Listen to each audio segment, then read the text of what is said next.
Hey guys, it's a rainy day and we're puttering inside. Because when it's rainy in gardening season, you gotta get caught up inside.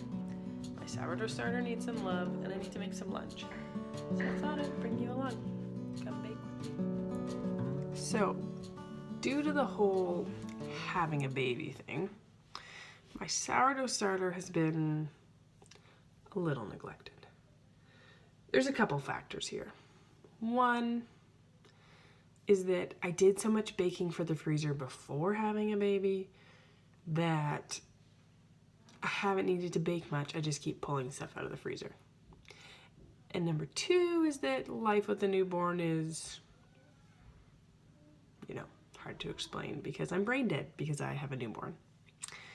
So my sourdough starter needs some loving. So I thought I would show you guys how I feed my sourdough starter. First, we need to go dig it out of the fridge. So let's see what we can find here. Oh no, you're gonna see my scary fridge. So one of my tricks for sourdough starter is that I keep it on the door of the fridge because one, it reminds me, hey, I have a sourdough starter and I should use it. Two, it's not quite as cold because it gets exposed to the warm air every time it's opened versus at the very back of the fridge. So it keeps it in a easier to revive state. So we get the sourdough starter out. I actually have a second one buried in there, but we're not gonna dig for that. Ask me why I have two. I don't know, there just is. So, got the sourdough starter and actually is still some bubbles. The light's bad for that. There's still some bubbles going on there. So it's not completely dead. It smells strong, but not awful. It's probably been a month since it's been fed. I have used it since I had a baby, but not much. Normally it does not go a week because I'm just always using it. This has been a month. So,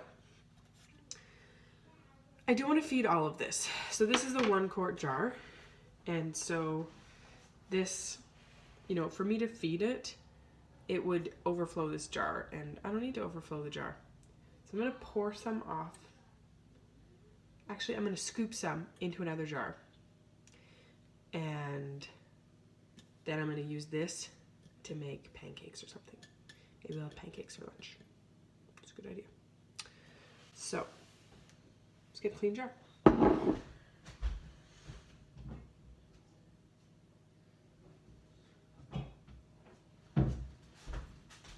Because I'm not actually planning to make anything right now, I just want to feed it and make it happy. All we're gonna do is we're gonna take a spoon.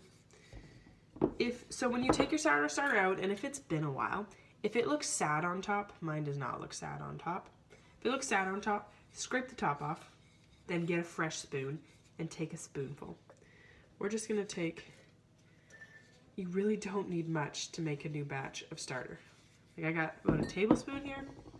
I do a tablespoon, and then I'm gonna put, let's see how much water.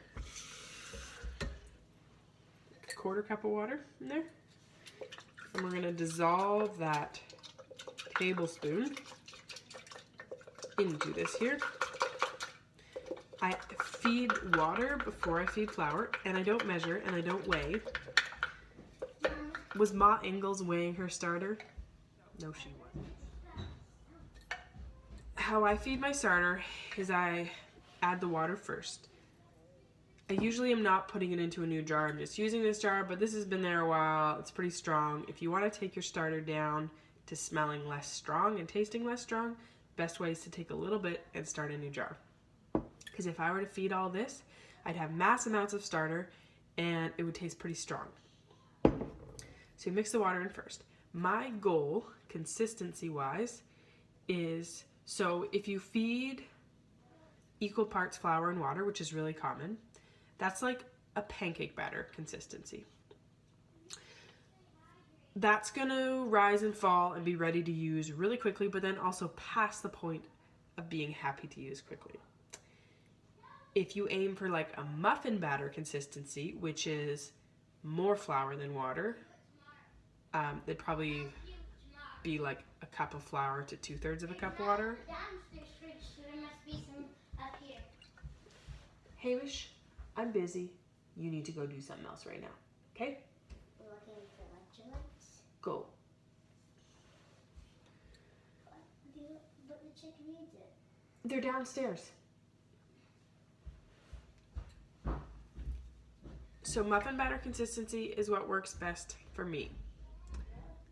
If you're finding your starter is getting a lot of that liquid hooch on top, or it's rising and falling too quickly, go even thicker.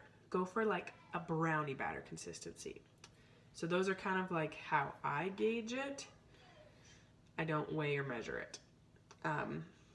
Ma Ingalls wasn't weighing it. She didn't have a scale. No way. I hear baby starting to wake up. Okay, so I'm gonna get me some flour.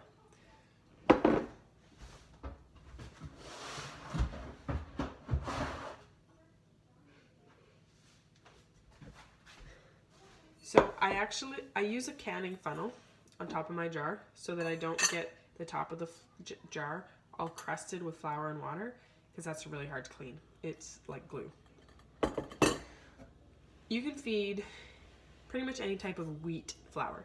You can use fresh ground wheat, you can use whole wheat, you can use white flour. I feed with white flour just because it's what I do. Sometimes I throw in some fresh ground wheat, but keep in mind that your starter is a living thing. If you are feeding it cheap flour that has been on the shelves at the store forever, your starter doesn't really have much to eat. So a better quality flour will mean you have a healthier starter. And when you break down your cost per loaf of baking with a more expensive flour, it's still not very much. So I'm gonna shake some in here. So, if you accidentally add too much flour, you can just add a bit more water. And if it's not thick enough, then you can add some more flour. So right now we're like a thick pancake consistency. See, we're like a pancake batter consistency there. So we're gonna add a bit more flour to get us to muffin. And if you're going to be leaving it in the fridge for a bit, feeding it thicker will make it happier. Because it's got more flour to digest, it's going to stay happier for longer. So, we've got like a muffin batter consistency going on here. It's all stirred up, and I'm just going to scrape down the sides.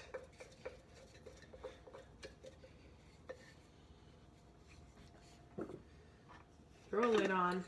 What I'm going to do, because this has been in the fridge for a while, I'm going to leave it on the counter. I'm going to let it double and fall, and then I'm going to feed it again and put it in the fridge. So it's had one good feed, gone through that before I throw it back in the fridge. Now, I've got this starter, and I've got some more in the fridge too. So I'm going to find that stuff in the fridge, and then we're going to make pancakes for lunch. So let's make some sourdough pancakes. Okay, so I'm going to give you the sourdough pancake recipe in the description, but understand that there's a certain amount of like a feel for it. So there's amounts, but you also just have to kind of, depending on your starter and such, it's gonna, how you're gonna make it. Freya? Okay, I need this jar now, so you need to, Freya, if you would like those, get them out of there, but I need this jar. Thank you. Okay, now we're going to try and make these with a 3-year-old and hope the baby doesn't wake up. So, I got myself a measuring cup here. Freya, back up.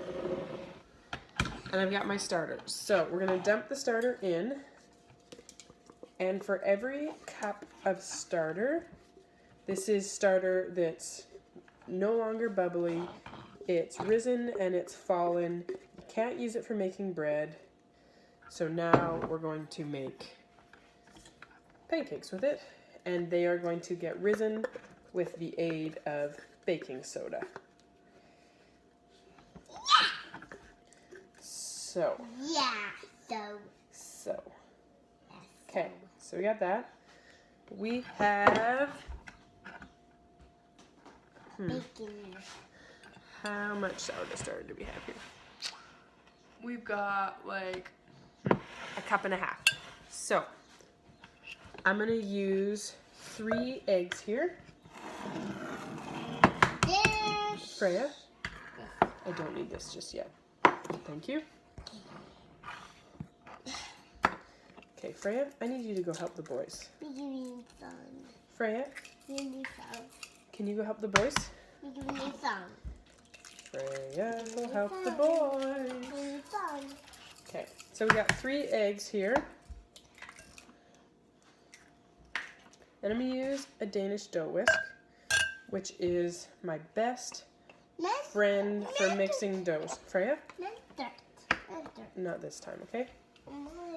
Because you're not on the wrong side. So we're gonna mix together the eggs and the starter.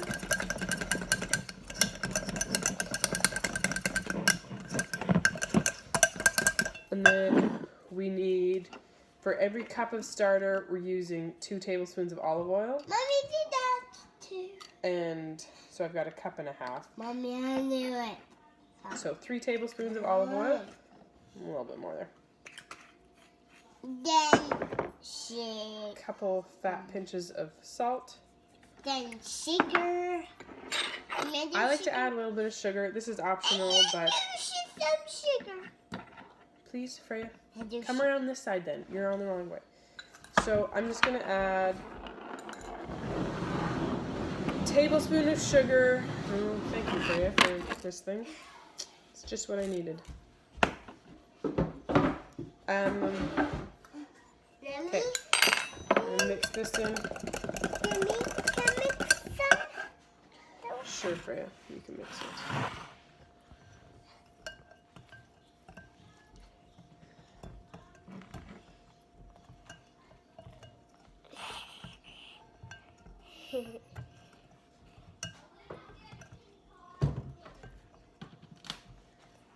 So this is where you have to do using your best judgment here. We're gonna look at the consistency, and if you feel it needs a bit more, you're gonna add some flour. Then do some mango too. Um, Then do mango too. kind of like Mango. Freya. I've got about a 1/4 cup there. I like it thicker.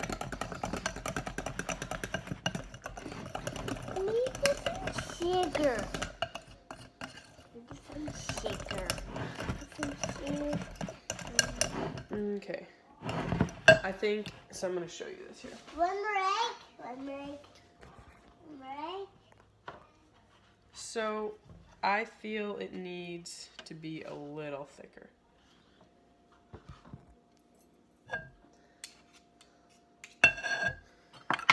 So I'm going to add another tablespoon. Flour.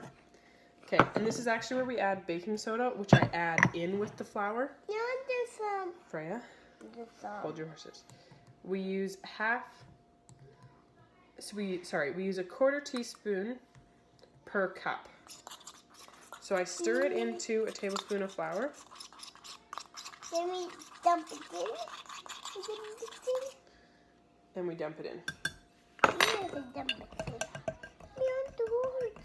So when you stir this last bit, get it stirred really good, really quickly, and then let it sit for a minute. That makes a different shape. So that the baking soda can do its thing. It's going to react with the sourdough starter. May I taste some? And it doesn't taste very good right now. And you're going to watch it. It's going to grow. So hopefully you can see how it grows here.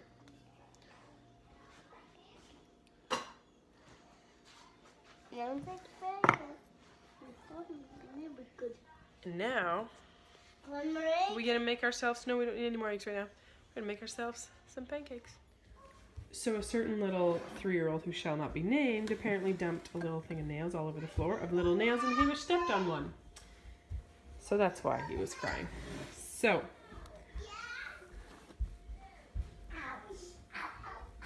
See if I can make pancakes while videoing. So this batter is on the thick side, but honestly, I like thicker batter because thinner batter, they just run everywhere. Apparently Hamish is bleeding. Good thing he is up to date on his tetanus. Better go check on that boy.